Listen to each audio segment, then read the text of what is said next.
The Bronx wasn't built for billionaires. It was built for fighters. It was built for the forgotten. It was built for those who knew the world would never hand them anything. Beneath the graffiti-stained walls and the flickering streetlights, a little girl carved her future with stubborn footsteps. Jennifer Lopez was not born into comfort, luxury, or certainty. She was born into noise, struggle, and invisible ceilings pressing down on every ambition she dared to imagine. In a cramped apartment on Black Rock Avenue, three sisters shared beds, dreams, and an unspoken understanding that survival came before anything else.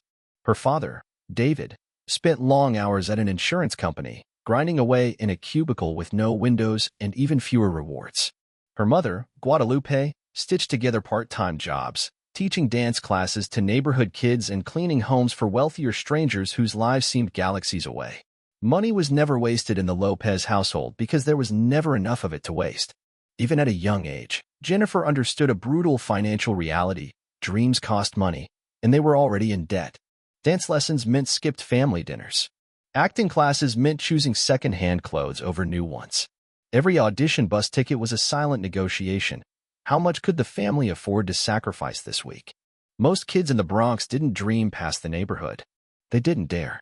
But Jennifer dared, and she dared loudly. While other kids played stickball in alleys, Jennifer trained. When the city slept, she rehearsed steps in the thin hallway outside her bedroom door, tapping out rhythms on peeling linoleum as roaches skittered past. The city's darkness tried to smother her, but she learned to shine under pressure instead of waiting for a stage that might never come. Her first taste of real opportunity came as a dancer. Not on glamorous stages or in Broadway spotlights, but in grimy local shows, community events, and contests where the prize was barely enough to cover a week's groceries. She didn't dance for money back then. She danced because standing still felt like dying. Rejection was constant, merciless, and personal. Agencies told her she was too ethnic, too short, too rough around the edges. Friends warned her to find something more practical, something safer, something ordinary. Dreaming beyond the Bronx wasn't just foolish, it was dangerous, because it meant daring to believe she was worthy of more than survival. But Jennifer Lopez had already learned the most brutal financial truth of all. No one was coming to rescue her. No one was going to hand her a stage, a contract, or a paycheck. If she wanted a future, she would have to build it herself, one brutal brick at a time. While others waited for opportunity to knock, she learned to kick the door down. Every no fueled her hunger.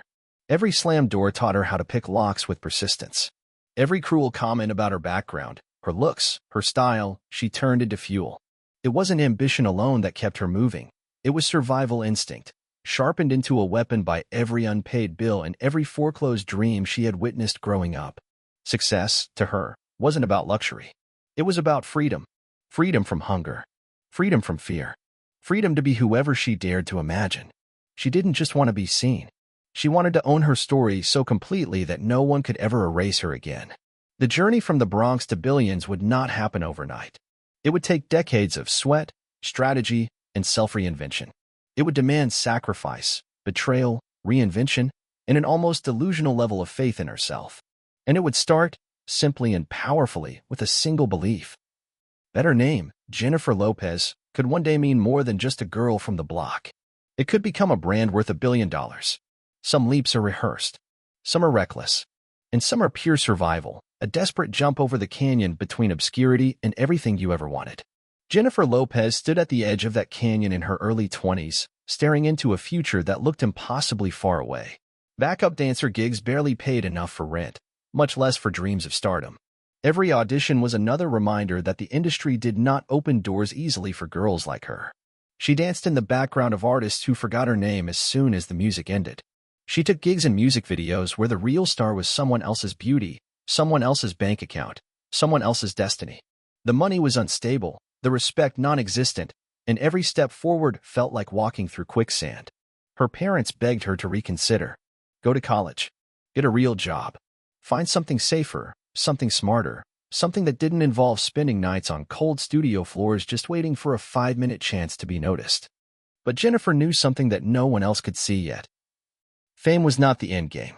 It was the tool. The true power was ownership, but first, she had to be undeniable.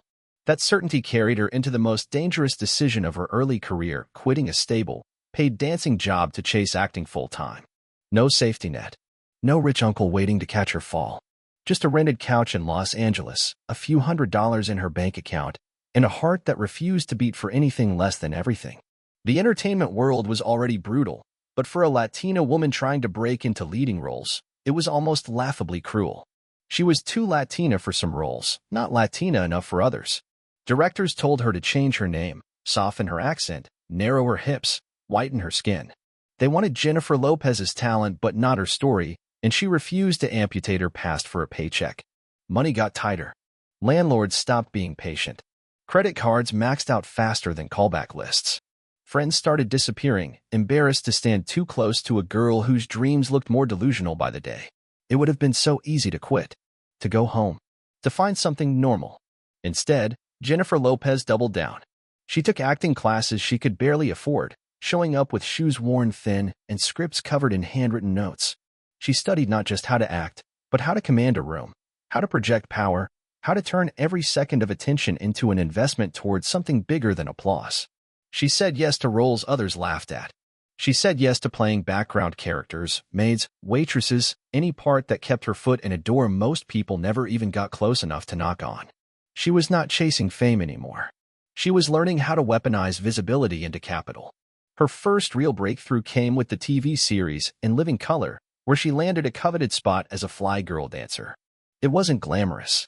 It wasn't secure. But it was something precious: exposure, momentum, proof of life in an industry that usually forgets brown girls with big dreams before they even begin. For the first time, Jennifer Lopez was not just a face in the crowd. She was a force people remembered, and more importantly, a name people started whispering behind closed Hollywood doors. But whispers weren't enough. Visibility wasn't enough. Paychecks weren't enough. Jennifer Lopez wasn't just trying to get hired. She was trying to own something no one could ever take away: her image, her power, her worth. And every calculated risk, every night spent wondering if she would eat the next day, every bet she placed on herself against the odds, they were not mistakes. They were investments. Because Jennifer Lopez wasn't gambling. She was building. And soon, she would make a move so bold, so unprecedented, that it would forever separate her from every backup dancer, every struggling actress, and every doubter who had ever said she should settle for less. The world was about to find out. Jennifer Lopez was not here to be remembered. She was here to be inevitable. Fame came first. Respect came second.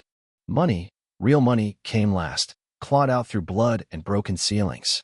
Jennifer Lopez had crossed the threshold from dancer to actress. She was landing auditions that once seemed impossible, stepping onto sets where her name actually appeared on call sheets, not just scrawled in the margins of a director's notes. The climb was brutal, but it was happening. And then came the offer that would change everything. The lead role in Selena, a biopic about a beloved Latina singer, taken too soon, whose story demanded authenticity, vulnerability, and heart. Jennifer poured herself into the role with a hunger sharpened by years of rejection. But every contract negotiation was a battlefield, and every generous offer was a calculated reminder that she was expected to be grateful just to be invited. She was expected to say yes. She was expected to accept less. She was expected to be silent. Jennifer refused. She hired a new team, lawyers, agents, advisors, and made her strategy brutally clear. No more underselling. No more quiet gratitude. No more working twice as hard for half the pay. When studios offered lowball deals, she countered with demands that made executives choke on their scotch. When directors hinted she should be easier to work with, she stared them down and let the silence hang heavy enough to crush a room. It wasn't just about the money. It was about valuation. It was about setting a precedent for every woman, especially every Latina, who would come after her. Jennifer Lopez wasn't negotiating for herself anymore. She was negotiating for every door she planned to blow off its hinges. And it worked. Within a few years, Jennifer became the first Latina actress to command a $1 million salary, then $5 million, then $10 million per film, shattering ceilings built by an industry that once told her to change her name to something more American. The money wasn't just a paycheck anymore. It was leverage. It was ownership.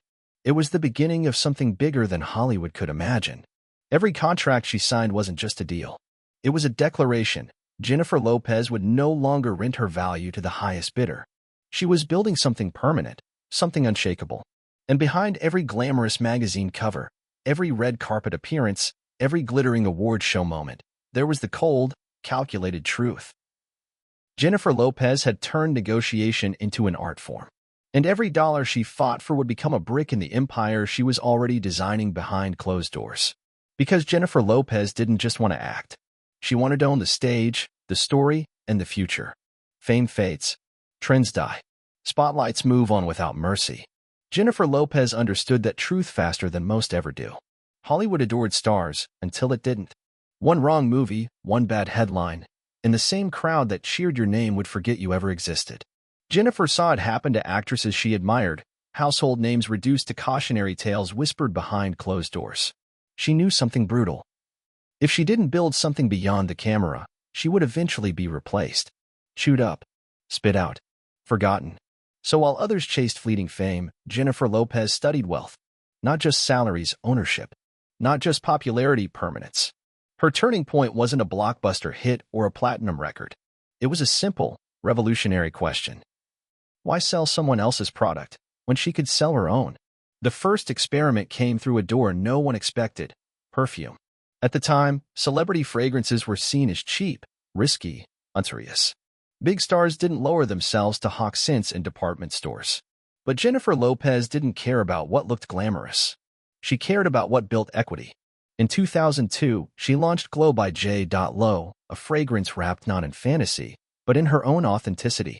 It wasn't marketed with fairy tales or distant dreams. It was Jennifer's story bottled up, strong, feminine, unstoppable. Retailers were skeptical. Executives sneered. Competitors rolled their eyes. And then Glow exploded. It didn't just sell. It dominated. It redefined the celebrity fragrance industry overnight, pulling in over $100 million in its first year alone. Suddenly, every celebrity who had once mocked the idea was begging their agents to get them fragrance deals. But Jennifer had already planted her flag first. She didn't just license her name and walk away. She negotiated for real partnerships, real percentages, real ownership of her brand. She wasn't trading fame for fast cash. She was building an asset that would grow even while she slept. And she didn't stop at perfume. Fashion was next, but not high-end couture for the elite. Jennifer Lopez built J.Lo by Jennifer Lopez for the millions of women who had never seen themselves reflected in runways or glossy magazines. Affordable, accessible, and unapologetically bold, her fashion line sold to women who were tired of being told they had to shrink themselves to fit into someone else's ideal. It wasn't about Jennifer selling products. It was about Jennifer selling a piece of empowerment, a reminder that every woman could wear her story with pride and look damn good doing it. As the profits rolled in, the industry took notice. Jennifer Lopez wasn't just another actress with a side hustle. She was a brand architect, designing an empire one product line at a time. Behind the glamorous marketing campaigns and glittering photo shoots, there were strategy meetings that stretched deep into the night. There were spreadsheets, contracts, licensing agreements, the invisible machinery of real wealth building. Jennifer Lopez was in every meeting, every deal, every negotiation. She didn't just slap her name on projects. She built them, fought for them, and scaled them, brick by brick, battle by battle. Because Jennifer knew something most celebrities never learned until it was too late. Fame is rented. Ownership is forever. Every perfume bottle sold, every jacket worn, every accessory carried by women around the world. It wasn't just merchandise. It was proof that she could monetize her identity across industries. And every time another brand executive tried to box her in, tried to underestimate her because she once danced backup or because she came from the Bronx, Jennifer Lopez smiled, signed another multimillion-dollar deal, and expanded her empire even further. She wasn't just surviving Hollywood's brutal tides. She was building a ship big enough to sail right over them. The brand wasn't just Jennifer Lopez anymore. It was an empire in motion. And it was only getting started. The world saw the music videos, the red carpets, the sold-out concerts. But what they missed, what they never truly understood, was that Jennifer Lopez was never just building a career. She was engineering a financial fortress. By the late 2010s, Jennifer Lopez had already proven she could dominate perfume counters and department stores. She could have stopped there, cashed the checks, faded into safe, comfortable wealth. Most would have. But Jennifer was playing a longer, sharper game. She understood that real empires don't live on trends. They live on ecosystems. Every brand move she made had to be deliberate, interconnected, and, most importantly, expandable, not just a single product, but a universe where every sale fed the next. Her next frontier was personal care, an industry bloated with overpriced products and underwhelming promises. Jennifer Lopez knew there was a gap between what consumers wanted and what the market was giving them. She also knew her greatest asset wasn't just her fame. It was her credibility. For decades, audiences had watched her age almost in reverse: glowing skin, relentless energy, a fierce presence that didn't soften with time. She had become living proof that beauty and strength could coexist at any age. And so, J.Lo Beauty was born. But Jennifer didn't just lend her name and pose for a few glamorous photos. She went into the trenches, overseeing formulations, branding, distribution deals, making sure that every bottle, every ingredient, every slogan reflected something real, not manufactured marketing noise. Launch day wasn't just a product release. It was a declaration. The message was clear: beauty wasn't about chasing youth or hiding age. It was about owning every part of your journey, glowing brighter because of your scars, not in spite of them. The numbers spoke louder than any PR campaign ever could. J.Lo Beauty raked in millions within months, expanding globally with the speed and force of a movement, not just a product line. But Jennifer wasn't finished. She extended her empire back into fashion, smarter, sharper this time. Instead of chasing every trend, she focused on timeless staples that echoed her personal style: bold, confident, magnetic. Every piece of clothing, every accessory, every shoe was built to make the buyer feel the way Jennifer had taught herself to feel after decades of survival and reinvention: unstoppable. And then came the beverage industry. Most celebrities slapped their names on liquor bottles and called it a day. Jennifer wanted more than endorsement checks. She wanted equity stakes, founder rights, real participation in the profits and decisions. She co-founded beverage brands tied to health, vitality, and sophistication, knowing that trends in wellness would only grow more dominant with time. It wasn't about peddling alcohol for a fast buck. It was about aligning her investments with her brand values: beauty, strength, endurance. Every move layered onto the next. J.Lo Beauty wasn't just skincare, it was self-respect bottled up and sold. Her fashion lines weren't just clothes, they were armor for everyday battles. Her drink deals weren't just products, they were lifestyle extensions. Jennifer Lopez didn't just expand her brand. She deepened it. She made every purchase feel personal, every dollar spent feel like a vote of confidence in a larger mission. Financially, the strategy was devastatingly effective. Revenue streams flowed from multiple industries, cross-promoting one another, cushioning downturns, amplifying upswings. She wasn't relying on one hit single, one film role, or one perfume launch anymore. She was building systems that made her money move while she slept. The entertainment industry could celebrate her concerts. The press could obsess over her personal life. But the real story, the story most would never see until it was too late, was that Jennifer Lopez was outbuilding them all. And the empires she was assembling weren't just reflections of her fame. They were reflections of her discipline, her vision, and her refusal to let anyone else define what success could look like for a woman who started with nothing but a dream and a relentless belief that she deserved more. Because Jennifer Lopez wasn't chasing fame anymore. She was manufacturing legacy. No empire is built without scars. No fortune rises without fractures. Jennifer Lopez's ascent looked effortless from the outside. Magazine covers, record deals, blockbuster films. But behind the flawless images and triumphant headlines, pressure built like a ticking bomb. Success bred new problems, sharper, quieter, more dangerous than poverty ever had. Everyone wanted a piece of her now. Every handshake came with hidden clauses. Every smile concealed a cost. Jennifer entered business partnerships that promised the world and delivered chaos instead. Fashion lines collapsed under mismanagement. Endorsements soured as brands folded or betrayed their promises. Investments she once trusted bled money behind closed doors. The betrayal didn't come from enemies. It came from partners, from advisors, from supposed friends. In boardrooms filled with million-dollar suits and million-dollar smiles, Jennifer learned a lesson that cost her more than just money. When you're the brand, you're the target. Bad contracts, silent theft, opportunities rigged to fail. She lost millions, quietly, privately, painfully. Deals she had built for years unraveled in days. Suddenly, empire building wasn't a cinematic montage. It was a battlefield littered with the wreckage of broken trust. Financial headlines speculated about her future. Was Jennifer Lopez stretched too thin? Was the empire cracking beneath its own weight? There were moments, deep in the night, when even she wondered if it had all been a beautiful illusion. If the wealth, the power, the independence she fought so viciously to build could simply vanish because of one bad quarter, one miscalculation, one betrayal she didn't see coming. But Jennifer Lopez was built in the Bronx. Not for comfort, for war. Instead of shrinking, she reinvented.